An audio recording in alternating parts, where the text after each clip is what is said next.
श्री कृष्ण की वाणी उस दीपक के समान है जो अंधकार में भी सही मार्ग दिखा देती है। जब मन भटकने लगे, जब विचार उलझ जाए, तब इस वाणी को सुबह और रात सुनना आत्मा को स्थिर कर देता है। अब आइए उस पवित्र ग्रंथ को समझें जिसे श्रीमद् भगवद गीता कहा जाता है। यह कोई साधारण पुस्तक नहीं है, यह वही ज्ञान है जिसे स्वयं भगवान श्री कृष्ण ने अपने मुख से गाया। इसलिए इसमें कही गई हर बात केवल सुनने के लिए नहीं, बल्कि जीवन में उतारने के लिए है। श्री कृष्ण कहते हैं कि उपासना का सबसे ऊंचा रूप प्रेम है। यही कारण है कि मीरा ने अपने पूरे अस्तित्व को प्रेम में समर्पित कर दिया। रुक्मिणी ने दाम्पत्य के बंधन में बंधकर श्री कृष्ण को जीवन साथी बनाया, लेकिन राधा ने बिना किसी अपेक्षा, बिना किसी अधिकार के स्वतंत्र और निष्काम प्रेम से उन्हें केवल कृष्ण ही रहने दिया। यही प्रेम की पराकाष्ठा है, जहाँ चाह नहीं होती, केवल समर्पण होता है। जीवन में एक बात सदा याद रखनी चाहिए, कभी किसी के सामने बार बार अपनी सफाई देने की आदत मत बनाओ। जिसे तुम पर भरोसा है उसे किसी स्पष्टीकरण की आवश्यकता नहीं होती, और जिसे भरोसा नहीं है वह किसी भी तर्क को स्वीकार नहीं करेगा। श्री कृष्ण कहते हैं, धैर्य रखो, कठिन समय भी बीत जाता है। जिन्होंने तुम्हें पीड़ा दी है उन्हें भी अपने कर्मों का फल अवश्य मिलता है, और यदि सौभाग्य हुआ तो वह क्षण भी आएगा जब तुम यह सब अपनी आंखों से देख सकोगे। जब जिह्वा पर कृष्ण का नाम सहज रूप से आने लगता है तो मन में अपने आप शांति उतर आती है। सांस रुकने से मनुष्य एक बार मरता है, लेकिन अपनों का साथ छूट जाए तो वह हर दिन भीतर से टूटता है। अहंकार और गलतफहमियां रिश्तों के बीच सबसे बड़ी दीवार बन जाती हैं। अहंकार सच सुनने नहीं देता और भ्रम सच देखने नहीं देता। बोझ कितना भी भारी क्यों न हो, पिता का कंधा कभी शिकायत नहीं करता, क्योंकि पिता ही वह आधार होता है जिस पर आंख मूंदकर भरोसा किया जा सकता है। जिन्होंने तुम्हें चलना सिखाया, जीतना सिखाया, उन्हें पीछे छोड़ने का प्रयास कभी मत करना। यह जीवन की सबसे बड़ी विनम्रता होती है। आज के समय में पवित्रता नफरत में अधिक दिखने लगी है, क्योंकि प्रेम में लोग सब कुछ खोकर भी इज्जत की बातें करते हैं। कर्म का नियम कहता है कि एक समय ऐसा अवश्य आता है जब कुछ लोग अपने व्यवहार पर पछताते हैं और स्वयं से पूछते हैं कि उन्होंने तुम्हारे साथ ऐसा क्यों किया। विश्वास रखो, वह समय आता जरूर है। कुछ लोगों को तुम्हारी ठोकरों से भी ईर्ष्या होती है, क्योंकि वे जानते हैं कि यही ठोकरें तुम्हें अनुभव में आगे ले जाएंगी। अपना रुतबा समुद्र की तरह भारी नहीं, बल्कि तेल की तरह हल्का रखो, ताकि कोई भी गहराई तुम्हें डुबो न सके। जीवन में ऐसे पुण्य भी करने चाहिए जिनका साक्षी केवल परमात्मा हो। जीवन का एक सूत्र हमेशा स्मरण रखो, प्रयास तब तक जारी रहता है जब तक विजय नहीं मिल जाती। इस मार्ग में भूलें भी होंगी और कई बार गलत भी ठहराया जाएगा, क्योंकि यह जीवन है जहां सराहना भी मिलती है और निंदा भी। संकट में धैर्य, समृद्धि में करुणा और विपत्ति में सहनशीलता, यही एक श्रेष्ठ मनुष्य की पहचान है। गिर जाना कोई अपराध नहीं है, वह तो एक दुर्घटना है। लेकिन गिरे रहना या उठ खड़े होना, यह तुम्हारा चुनाव होता है। लोग अक्सर केवल मतलब की बातें समझते हैं, बात का असली अर्थ बहुत कम लोग पकड़ पाते हैं। जितना रास्ता दिखाई दे उतना चलते रहो, आगे का मार्ग वहीं से स्पष्ट होने लगता है। और यदि चरित्र सच्चा और मजबूत हो तो लोग कब्र का रास्ता पूछकर भी पहुंच जाते हैं। छोटी सी उम्र में जीवन को बहुत पास से देखने का अनुभव हो जाता है। तब समझ में आता है कि कौन वास्तव में अपना है और कौन केवल नाम का। जीवन की हर उलझन का वास्तविक समाधान हमारे भीतर ही छिपा होता है। बाकी लोगों के पास तो केवल सलाहों का भंडार होता है। यदि किसी की संगत से सोचने का नजरिया बदलने लगे तो समझ लेना चाहिए कि वह व्यक्ति साधारण नहीं है। एक वर्ष या एक महीने का हिसाब मत लगाओ, यह सोचो कि एक दिन में क्या बदला जा सकता है। लोग कीचड़ से इसलिए बचते हैं कि कपड़े मैले न हो, और कीचड़ को भ्रम हो जाता है कि लोग उससे डरते हैं। याद रखो, जीवन में जो चीज तुम्हें चुनौती देती है वही तुम्हें बदलने की शक्ति भी रखती है। संघर्ष चाहे जितना कठोर क्यों न हो, वह मनुष्य को भीतर से मजबूत ही बनाता है। समय के साथ उन्हीं लोगों की कदर करना सीखो जो तुम्हारी कदर करते हैं, क्योंकि बहुत अधिक झुकने से सम्मान की नीलामी हो जाती है। यदि कुछ बड़ा करने का इरादा है तो शुरुआत की कठिनाइयों से घबराकर पीछे मत हटना, क्योंकि आरंभ ही सबसे कठिन होता है। किस्मत वही देती है जो लिखा होता है, लेकिन मेहनत वह भी दिला देती है जो लिखा तक नहीं गया। यह भले ही न पता हो कि जीत कैसे मिलेगी, लेकिन इतना अवश्य पता होना चाहिए कि हार मानने वालों में अपना नाम नहीं है।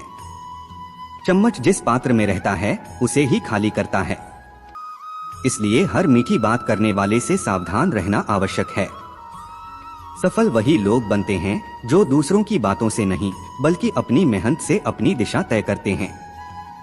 कोशिश इतनी निरंतर होनी चाहिए कि हारते हारते कब जीत मिल जाए इसका एहसास भी न हो। ठीक हूँ यह शब्द सबसे कहे जा सकते हैं, लेकिन परेशान हूँ कहने के लिए बहुत अपना चाहिए। जीवन में दो तरह के लोग रास्ता बदल देते हैं, एक वह जो अवसर देता है और दूसरा वह जो धोखा देता है। आज के रिश्तों में ईमानदारी कम दिखाई देती है, ऊपर से अपनापन और भीतर से स्वार्थ। यह स्थिति सबसे अधिक पीड़ा देती है, क्योंकि रिश्तों की नींव विश्वास पर टिकी होती है और जब वही टूट जाए तो सब कुछ बिखर जाता है। ऐसे खोखले रिश्तों से दूरी बना लेना ही समझदारी होती है। उम्र का संबंध केवल वर्षों से नहीं होता। कई बार इंसान जवानी में ही खुद को बहुत पुराना महसूस करने लगता है। जीवन के अनुभव हमें तेजी से ढालते हैं और कई बार हम उम्र से पहले ही समझदार बन जाते हैं, क्योंकि उम्र तो केवल एक संख्या है, असली परिपक्वता अनुभव से आती है। हमारे समाज में सदियों से माता पिता को ईश्वर तुल्य माना गया है। उनकी सेवा को सबसे बड़ा पुण्य और सर्वोच्च कर्तव्य कहा गया है, लेकिन समय के साथ यह सोच कहीं न कहीं कमजोर पड़ती जा रही है। जब किसी वृद्ध को अकेला और असहाय देखा जाता है तो मन में यही प्रश्न उठता है कि आखिर वह कौन सी मजबूरी रही होगी जिसने किसी संतान को अपने ही माता पिता से दूर कर दिया। माँ जब बच्चे को जन्म देती है तो वह कभी यह हिसाब नहीं लगाती कि यह संतान आगे चलकर उसका सहारा बनेगी या नहीं। वह तो निस्वार्थ भाव से अपना समय, अपना सुख और अपना पूरा जीवन उस बच्चे पर अर्पित कर देती है। उसी तरह पिता अपनी जवानी की ताकत, अपनी कमाई और अपने अधूरे सपनों को बच्चों के भविष्य की नींव बनाने में लगा देता है। यही त्याग, यही प्रेम और यही संस्कार समाज की असली पूंजी हैं। वह स्वयं पुराने और फटे जूते पहनकर भी संतोष कर लेता है, लेकिन अपने बेटे के पैरों में नए जूते डालने से कभी पीछे नहीं हटता।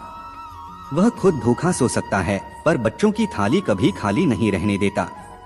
इतना कुछ सहने और देने के बाद जब वही माता पिता वृद्ध, कमजोर और उपेक्षित हो जाते हैं, जब उन्हें सहारे, सम्मान और साथ की सबसे अधिक आवश्यकता होती है, और यदि उसी समय उन्हें अपने ही घर से बाहर कर दिया जाए, तो यह केवल एक परिवार की नहीं बल्कि पूरे समाज की हार बन जाती है।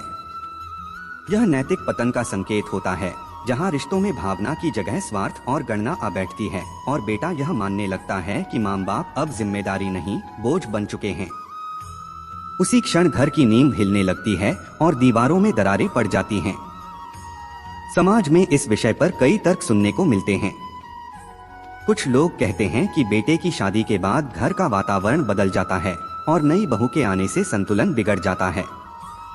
लेकिन क्या हर बार इसका कारण केवल बहू ही होती है, या फिर उस बेटे की सोच और उसके भीतर की दृढ़ता की कमी होती है जो सही और गलत के बीच भेद नहीं कर पाती?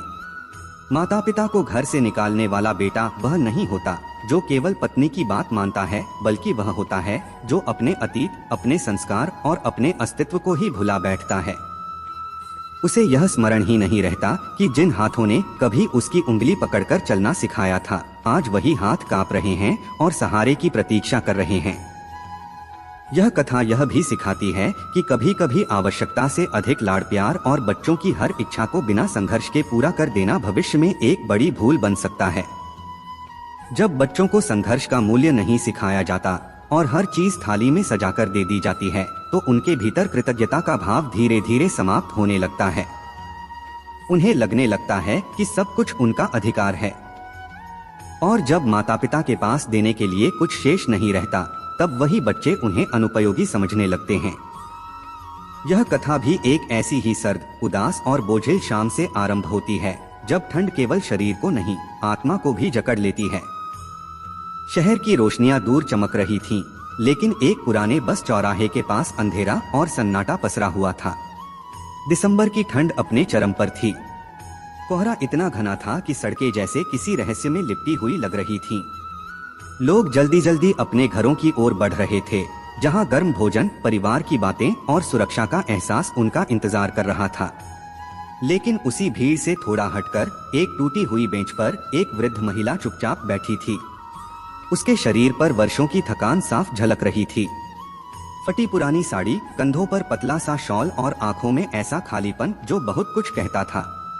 उसका नाम कमला देवी था, पर उस राह से गुजरने वालों के लिए वह बस एक और बूढ़ी औरत थी जिसे कोई पागल समझता, कोई बेकार। तभी वहां से गुजरता हुआ एक युवक रुका। उसका नाम अमन था।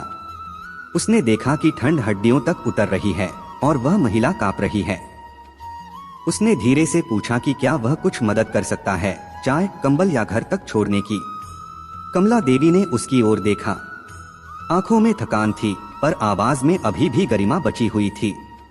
उन्होंने कहा, बेटा, घर वही होता है जहां इंसान की कद्र हो।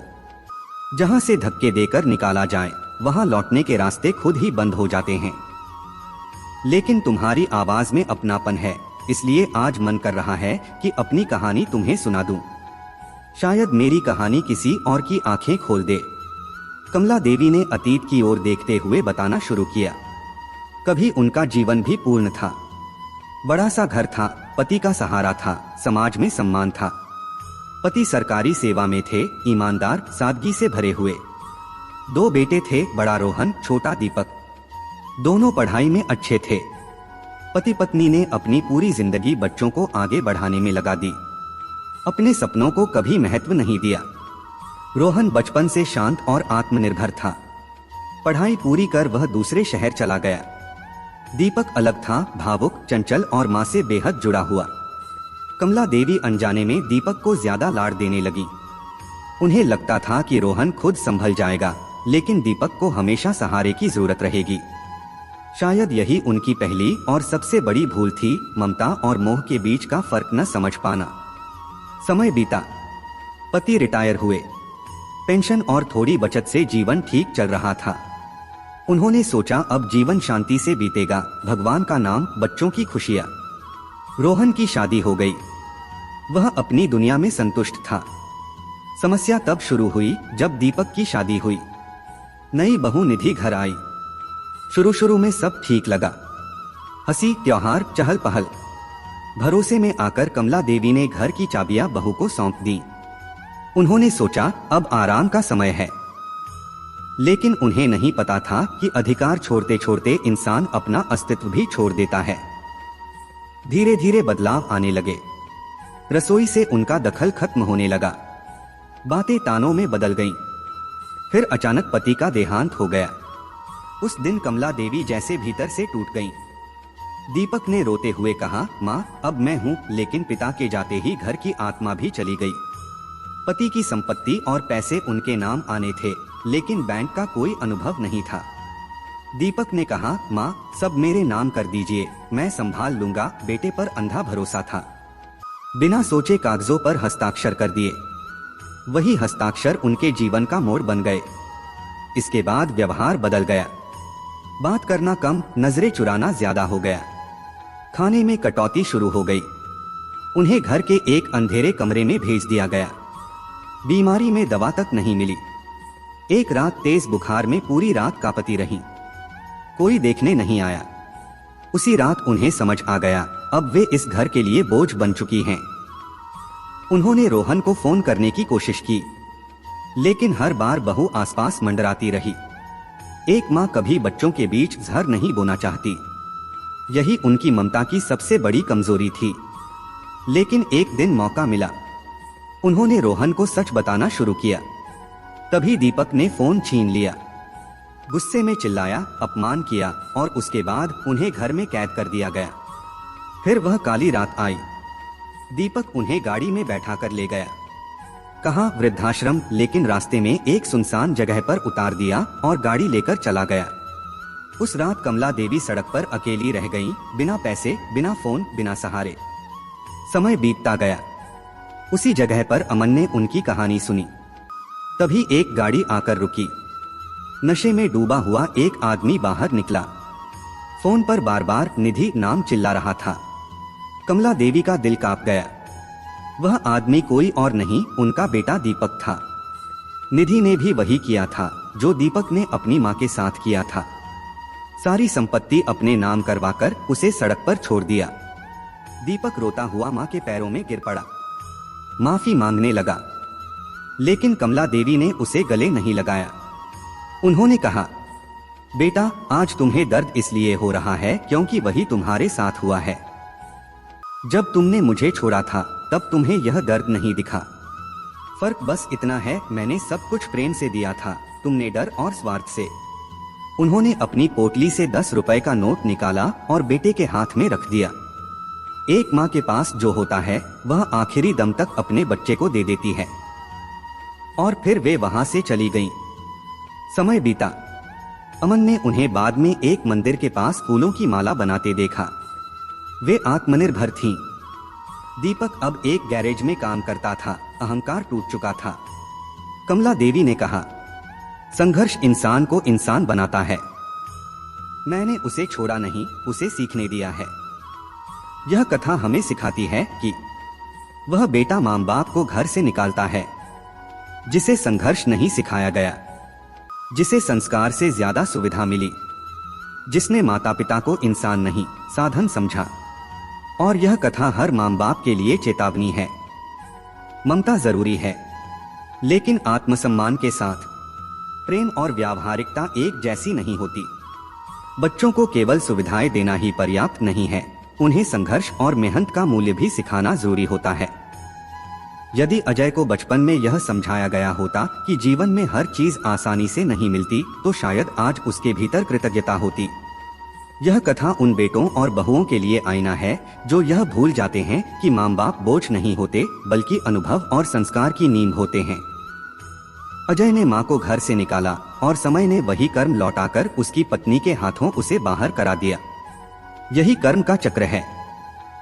घर ईंट और पत्थरों से नहीं, बुजुर्गों के आशीर्वाद से मजबूत होता है। जिस घर से बुजुर्ग रोते हुए विदा होते हैं, उसकी नींद कभी टिकाऊ नहीं रहती। सावित्री ने अपनी दुनिया फिर से बसाई क्योंकि उसके भीतर एक माँ की शक्ति थी, एक स्वाभिमान था। लेकिन अजय आज भी अपने ही घर की चौखट पर पछतावे और खालीपन के बीच उलझा खड़ा है। जीवन के अंतिम पड़ाव पर इंसान को धन या संपत्ति नहीं, बल्कि अपनापन, सम्मान और यादों की जरूरत होती है। किसी माँ से उसकी छत मत छीनिए, किसी पिता से उसका आंगन मत छीनिए जिसे उसने अपने खून पसीने से बसाया है।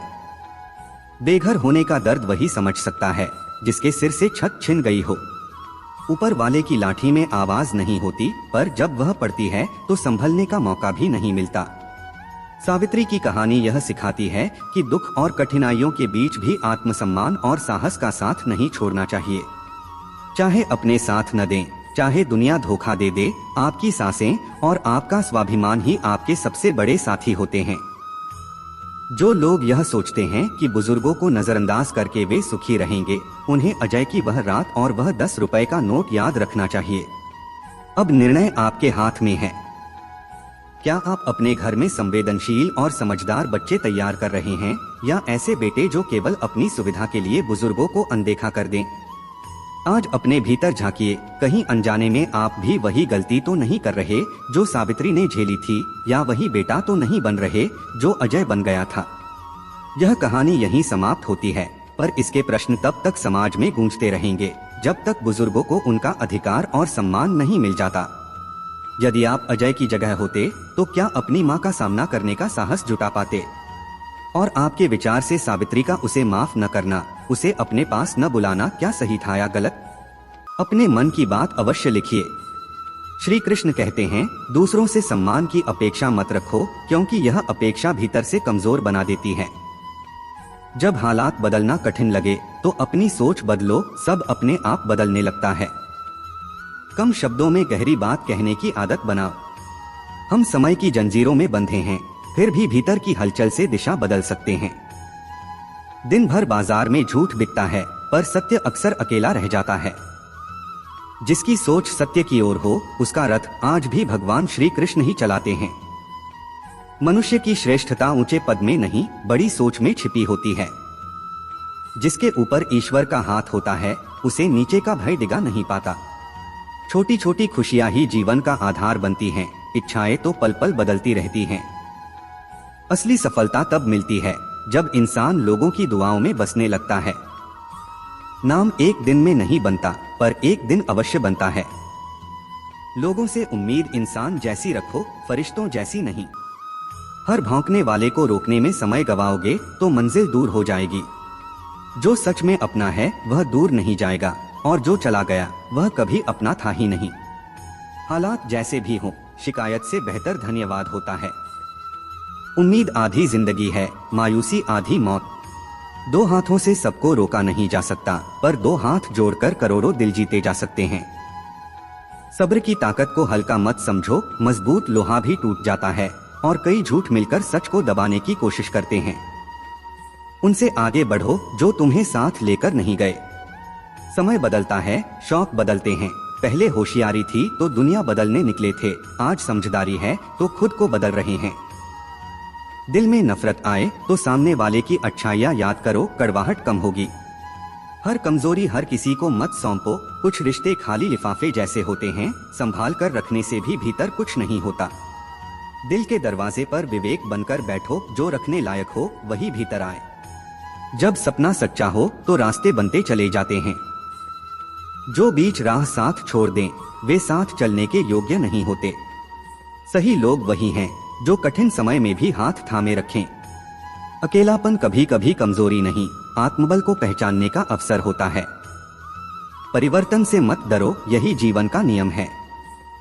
जो आज कठिन लगता है वही कल आपकी पहचान बन सकता है। माता पिता का सम्मान मनुष्य का सबसे बड़ा धर्म है। माँ आज का भोजन सोचती है, पिता आने वाले कल की चिंता करता है। इसलिए अपने माँ बाप के दिल को कभी दुख मत देना। अपने जीवन को इतना अर्थपूर्ण बना लो कि पछतावा, नफरत और भय के लिए समय ही न बचे, क्योंकि खाली मन ही सबसे अधिक व्याकुल रहता है। यदि यह कथा आपके हृदय को छू गई हो तो इसे केवल सुनकर मत छोड़िए। इसे अपने घर, अपने बच्चों और अपनों तक जरूर पहुंचाइए, ताकि कोई और सावित्री बेघर न हो। चैनल को सब्सक्राइब कीजिए, वीडियो को लाइक कीजिए और अपनी राय कमेंट में लिखिए। आप क्या सोचते हैं, क्या सही है और क्या गलत। आपकी एक प्रतिक्रिया किसी के जीवन में चेतना जगा सकती है। फिर मिलेंगे अगली कथा में। राधे राधे।